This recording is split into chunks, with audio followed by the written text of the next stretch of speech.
Hello, ladies and gentlemen. Welcome to another episode, a minisode of Civil Discord, your weekly, sometimes twice weekly, it's a minisode, dose of radical curiosity.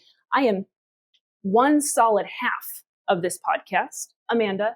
Maurice is celebrating the Super Bowl, the sports ball tonight, and I wanted to take a quick moment to discuss a development that is related to shirt I am wearing, although this is always true. Ladies and gentlemen, this is really why you should be subscribed to our YouTube channel, because then you would see that I am sporting a brilliant t-shirt that says, "My governor is a moron."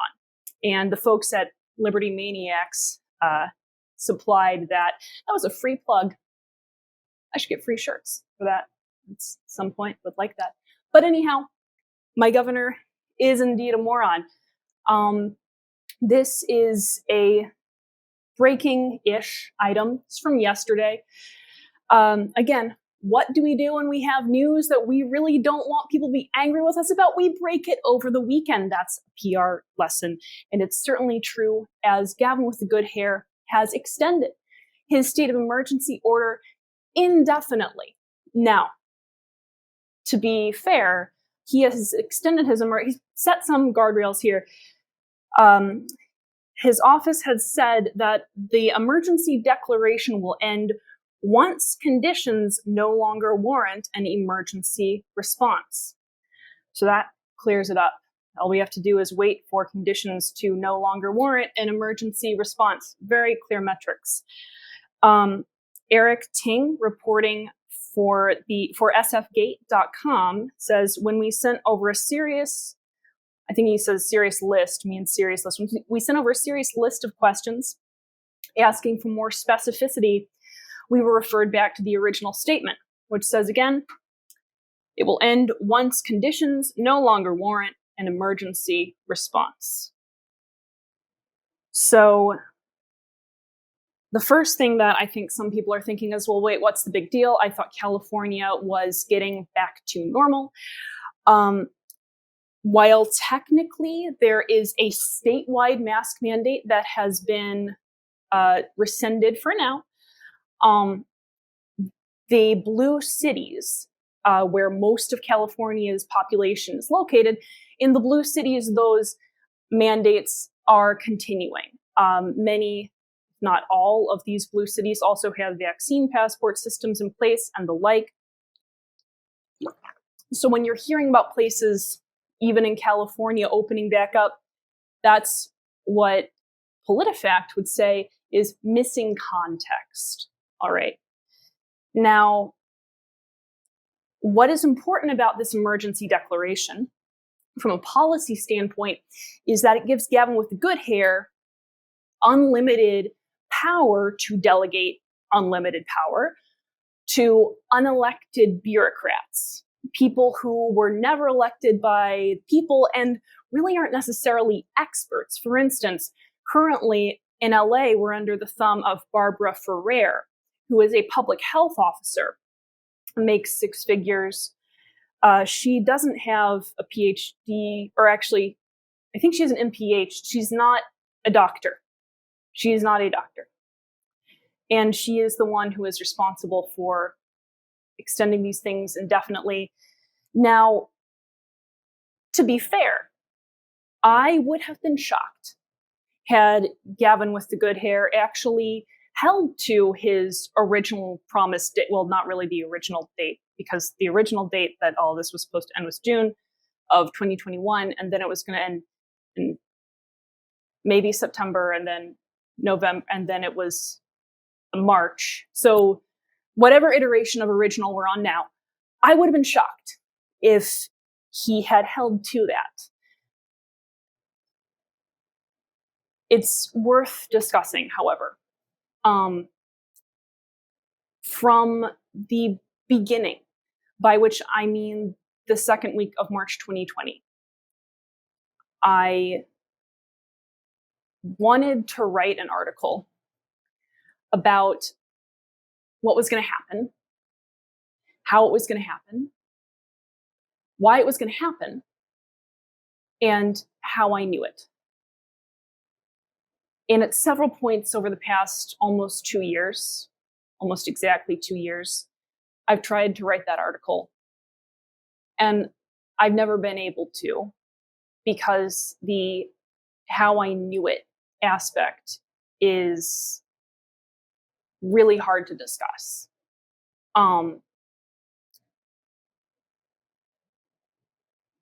Everything that I thought would happen the second week of March 2020 happened, and nothing that I thought would happen did not happen. Now, the reason that I was able to call this isn't because I'm super brilliant. I mean, I am super brilliant, but that's not the reason. The senseless school closures, the indefinite states of emergency, the mandatory masking, the mandatory vaccinations, the vaccine cards, records, but particularly the timeline and the way it would be framed, how others would react, the rhetoric around it, the justifications used. I could have scripted it. And the reason for that is that I lived this.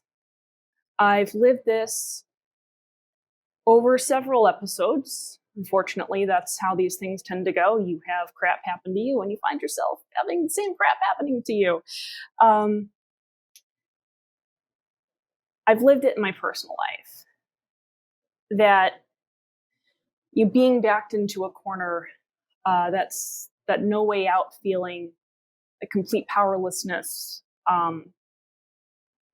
being at the mercy of people who can just do whatever they want and convince anyone who cares about you that it's okay. Coercion, the turning people against one another. I know how people think when they have authority over others and they see those others as being the problem. I know how people think when they believe that they have the answers and the people over whom they have nearly indefinite power don't have the answers. I know how people react to it. I know how I react to it. And when this would happen in my own life, the one thing that I could always do, and I love doing this, was I could look out at the world and I could point to the fact that it wasn't happening everywhere, and that there were places and people who had freedom and choice. And no matter what happened to me, I felt good knowing that it wasn't this all-encompassing, humanity-encompassing thing. And the worst thing about March 2020 was knowing I wouldn't be able to point to that world anymore for a long time, maybe ever.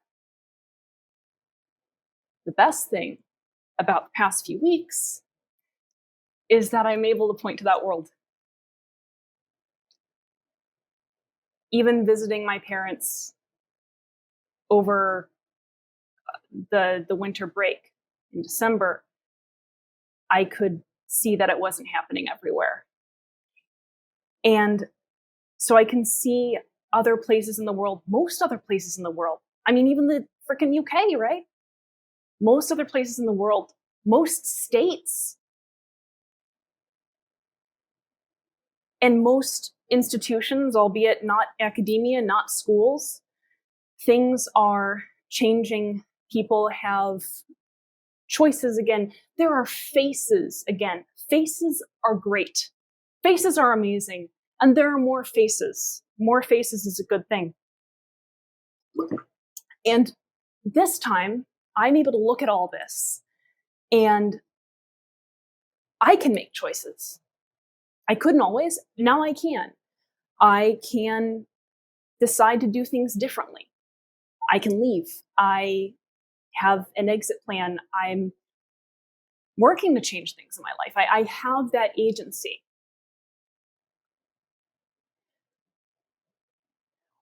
What is so hard for me is that kids don't. Kids don't have an escape route. They're being told that they're vectors of disease. They're being taught to simultaneously fear others and fear what they might do to others. Children here in Los Angeles, 6-year-olds, are forced to wear N95s for at minimum 6 hours a day, outdoors, regardless of vaccination. Surgeons aren't supposed to wear N95s for 6 hours a day. Children are being forced to have recess in N95s after spending 2 years in ineffective masks and not experiencing statistically negative health outcomes. Doctors have been investigated if they've written mask exemptions for kids and been told not to do it. So I try not to speak for others. This kind of goes against what I'm about. It's kind of why I don't like these policies. But because kids are literally being muzzled, I will try to speak from awareness. And I want to make clear that this is not a commentary on my upbringing. In fact, my point is that people can have completely wonderful parents, and it's still this way.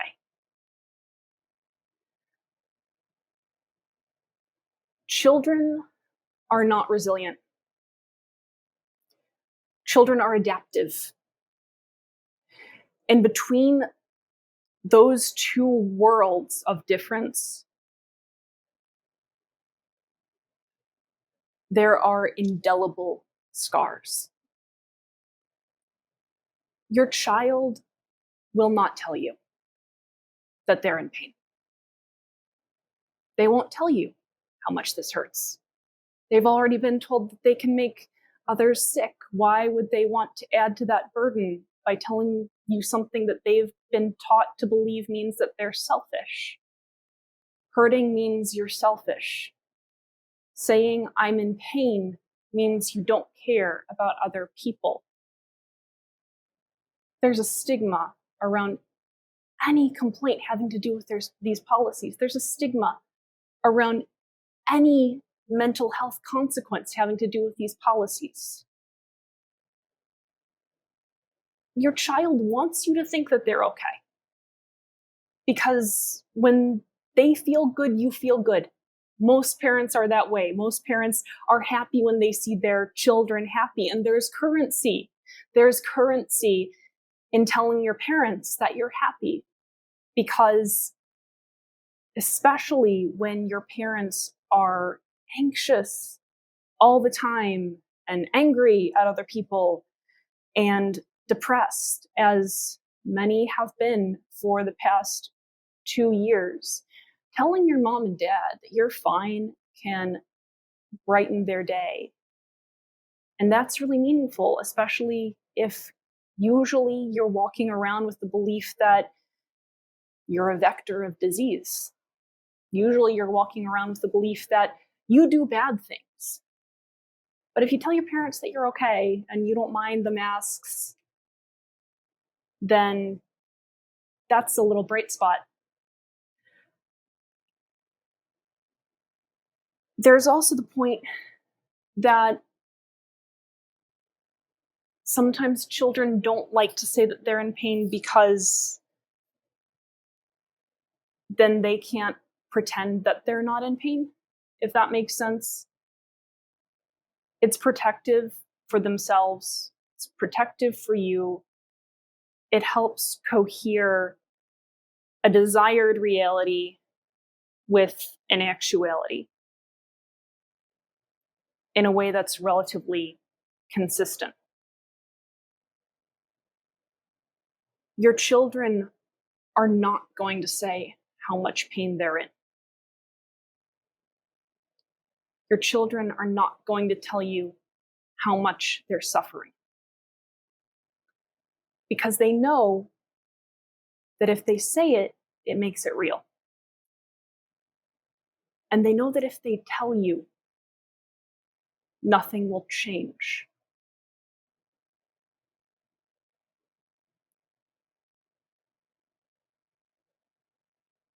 I would ask parents, people who know kids, you work with kids, if you have siblings or family members who are young, or even not, I don't know why I put that restriction on, but especially who are young, because of all the circumstances I just listed, sometimes it helps just to acknowledge that there might be pain and that it's okay. It's okay to hurt. But more importantly, I want to tell everyone, and I feel like I'm preaching to the choir, but I'm going to say it anyway. What is happening to children is not okay. What's happening to children is wrong. I can't speak for children, but a lot of them are not okay. And it doesn't have to be this way. And it can change. And it can change by finding any option available to give them a life, to take them out of broken systems. I wish so badly that our school system was such that we funded students and not systems. Anywhere where that's possible, I want it to happen. It's not okay what we're doing to kids. It needs to stop. It needs to stop. And it will never be okay. Nothing that anyone does will ever change this. Nothing that anyone does will ever fix this. Nothing that anyone does will take away the damage. It will never be okay.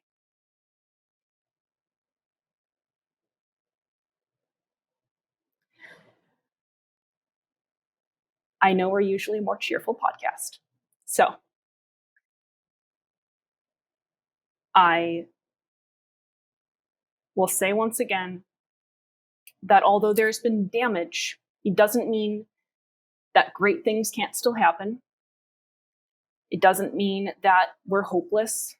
Again, look out at the world. The world has choices. I want everyone in the world to have choices. I want kids to know that they should and can always have choices. But that was kind of my appeal. If I could ask people to boycott the Super Bowl, I would, but I mean, it's kind of already happened. So I'll just stick with annoyingly telling people to boycott the Beijing Olympics and probably failing at that too. Guys, ladies and gentlemen, we will be back later this week, probably, with another more cheerful, more upbeat, and with Maurice's ramps, what's not to love? Another episode of Civil Discord. Until then, stay fierce.